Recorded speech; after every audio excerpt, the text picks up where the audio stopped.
This is a 0.3 gallon glass bowl, but despite its small size, I'm going to attempt to make a beautiful aquascape in it. I'll be using tropical aqua soil as the first layer of substrate.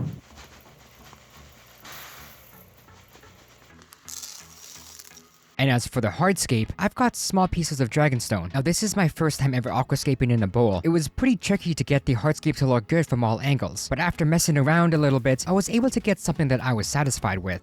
Afterwards, I added some tropical aqua soil powder and drenched the soil with water. Powder will help small plants anchor down easier, while wetting the soil makes the planting process easier. The plants I'll be using are Alocaris acicularis mini, 2 small stems of Nisea pedicellata golden, a small bunch of Hatonia palustris, and Staurogyne portovero. Now, instead of completely flooding the bowl right now, I'll be using the dry start method to maximize the growth of the plants. The main reason for doing this is to prevent algae and help stabilize the ecosystem by having the plants feed off the initial ammonia leak from the aqua soil. Given how small this bowl is, any amount of ammonia could completely devastate the plants. I can't take any chances. Thus begins the act of me missing the bowl once a day. Usually you can run the dry start method for around 2 to 4 weeks, but this time, I went a bit longer than usual. The amount of growth that some of the plants underwent was incredible, and after a whopping 62 days, I finally decided to flood the bowl.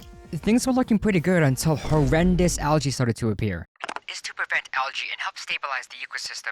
Well, yeah, I did say that, but I also mentioned before, any slight change can be detrimental. I'm not exactly sure what happened that caused this, but it was more than likely that there was still a trace of ammonia still hanging around. I'll confess here, I didn't do a single water test, so this is all on me. I would have known if I tested the water. Anyway, I tried to clean out as much as I could and did more water changes, which were very easy to make. After a while, things started to improve, and it looks pretty decent. Now, you may be wondering, am I going to add any livestock to this tank? Of course not. There's virtually nothing that can live a good life in such a small bowl. Even the bioload of a single snail may end up hurting this bowl. Furthermore, considering the size of it, there is not a single filtration system I can use for it, meaning there isn't much I can do with this bowl anymore, so I'll just be ending it here. If you want to see more of the projects that I have, check out my entire Fluvoflex Aquascape series over here.